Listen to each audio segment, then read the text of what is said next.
Madam आपने बोला था कि मीटिंग में आना ही पड़ेगा। हाँ बिल्कुल सही सुना आपने, आपको पेरेंट्स टीचर मीटिंग में आना ही पड़ेगा। ठीक है मैडम, तो आ गया मैं। अब बताइए इसकी क्या रिपोर्ट है? आप ही देख लीजिए, रिपोर्ट्स बिल्कुल भी अच्छी नहीं है इसकी, सिर्फ पासिंग मार्क्स ही आए हैं। लेकिन इसके कम मार्क्स क्यों आए हैं? पढ़ाई पे बिल्कुल भी ध्यान नहीं है इसका, और ना ही आप लोग ध्यान देते हो। देखो मैडम, मैं और मेरी वाइफ हम दोनों वर्किंग है। एक्चुअली हमारे पास टाइम ही नहीं है। हम लोग ऑफिस जाते हैं, फिर घर के काम और फिर इसकी स्टडी भी। और आप अभी देख लीजिए, मेरी वाइफ ऑफिस में इतना बिजी है कि वो आ भी नहीं पाई। अगर आप वर्किंग है तो उसकी ट्यूशन लगवा दो ना, कम से कम ट्यूशन में पढ़ेगा तो उसका फ्यूचर तो सिक्योर होगा।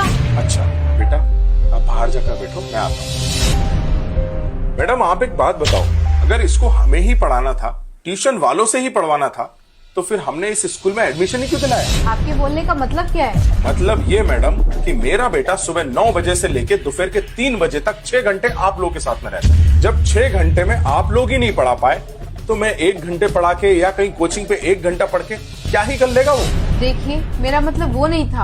आपका क्या मतलब है हमें सब समझ में आता है। अरे आप लोगों की फीस ही इतनी ज्यादा है, लाखों रुपए हमको स्कूल में भरना पड़ते हैं। मुझे और मेरी वाइफ को इसीलिए जॉब करना पड़ता है ताकि हम फीस भर सकें। जब मैडम ड्रेस यहाँ से लेना है, फूड यहाँ से लेना है, बुक्स यहाँ से लेना है, पूरी स्टेशनरी यहाँ से लेना है, तो फिर पढ़ाई भी तो इसी स्कूल में होनी चाहिए ना। तो मैडम मेरी बात आप कान खोल के सुनो, मैं इसको किसी भी ट्यूशन क्लास में नहीं भेजने वाला और ना ही मैं मेरे बेटे को घर में प्रेशर देने वाला हूँ। तो आप लोगों की जिम्मेदारी बनती है कि मेरे बेटे को पढ़ाएं और उसके मार्क्स अच्छे आए। अगली बार हमें बुलाने से पहले ये सोच लेना कि अगर मैं यहाँ पर आया तो ये सवाल मैं आपसे पूछूंगा कि मेरे बेटे के कम मार्क्स क्यों आए।